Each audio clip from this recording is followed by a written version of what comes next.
mean that she has to sit at the back of the room when she gets to her first job because she's your child. You know, it's not going to happen. The people in the front are the people in the front, and the people in the back are the people in the back. You know, I hate to put it down that everyone needs to know where they are, but they do. I really think that it's a beneficial thing to know where your class rank is. I think it incentivized her, of all people. She knew exactly where she was and exactly what she needed to do to get there. I think that was a wonderful thing. I thought, to me, Penbridge brought that out in her, and she understands now how the world works a little bit better and how to get ahead. So I don't see the negative connotation to knowing where you stand and where you are in ranking with everybody else. Sorry, Thank you. No, thank you.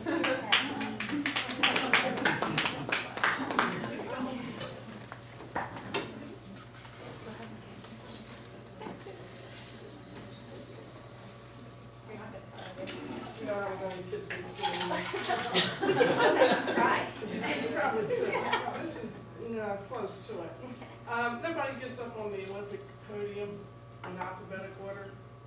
They get up according to how they achieved. That's life. You can try to take that away. You can try to call it fair. And what you have done is be very unfair to the people who strived for the last 12 years and then said, okay, let's just gloss this all over. We're all the same. We're all alphabetic. My previous name by another marriage was started with an A. Now I'm down to an F. My maiden name was an H. That should not tell you all where to put me on the podium. That has nothing to do with it. How hard I worked compared to the other people is where you should put me. And if it hurts my feelings, I hate to tell y'all where I graduated in high school, okay? I graduated in the top 25% and I had a C average. There were not that many bright kids in my class compared to the other classes because I watched them all go through because I was in the band and we played. And I thought, wow, we're just not that smart. But I knew that we weren't that smart because we ranked every class. And, you know, it has meaning. I went to college and I made the dean's list all the time. And sometimes I had a GPA that was higher than the last semester's GPA, but you had to be in the top 10% to make the dean's list. So sometimes with a higher GPA, I still didn't make the dean's list. But I did well because Mom told me, I'm not paying for you to go party. Okay? No, she was paying for me to go and strive and do well. And you think that you're going to fool these kids by saying, oh, you know what? We want you to feel great about taking an art class or a photography class, and yeah, it's going to diminish your GPA. And if you're an extremely competitive student, trying to get into an extremely competitive school, you know, you're not competing just against Penridge kids, okay? You're going to be ranked against them, but you know who you're really ranked against at the admissions office? Every kid that went to high school that's trying to get into that college. And so when you think you're going to help this kid by diminishing their GPA and their ranking so that they can take an art class that they can take when they're 30 years old or whenever they have time for it, you're not doing that kid a favor. Okay, there's plenty of time in life to take that photography class, the art class, the music lesson. They are preparing to get themselves into hopefully the most competitive school that they can get into.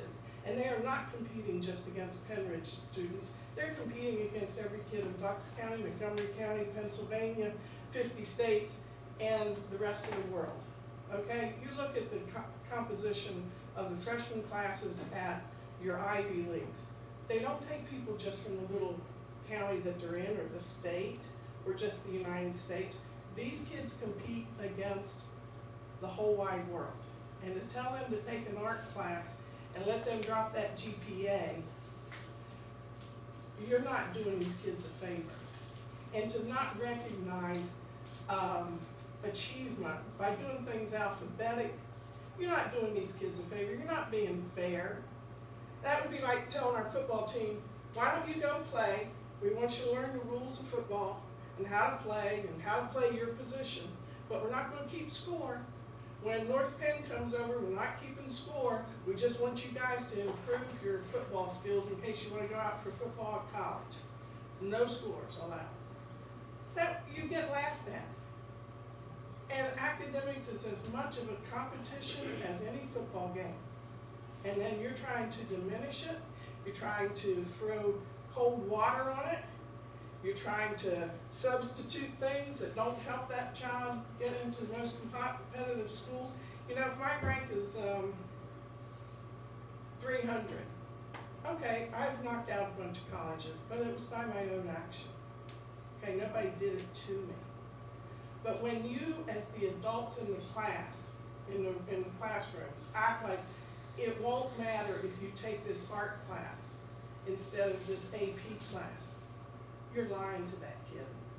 You are lying to that kid when he tries to go and compete against the other kids getting into competitive schools. And it's not right to do that.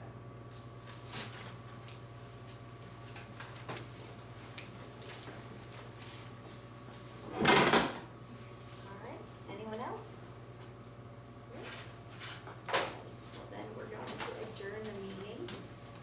And the next curriculum committee meeting is December 10th in this room, and there will be another discussion of what you found from it. Yeah, we get to do it again. You get to, well, Just for the record, in case anybody wants to know, Dr. Yarnell shared with me that he was #1, so were you? I asked him And I because I was, remember, yeah. Number 8. I asked him It was just 51 for years record. ago. I figured everybody was going to. Wow. Could you exceed I knew he was smart, but now I know.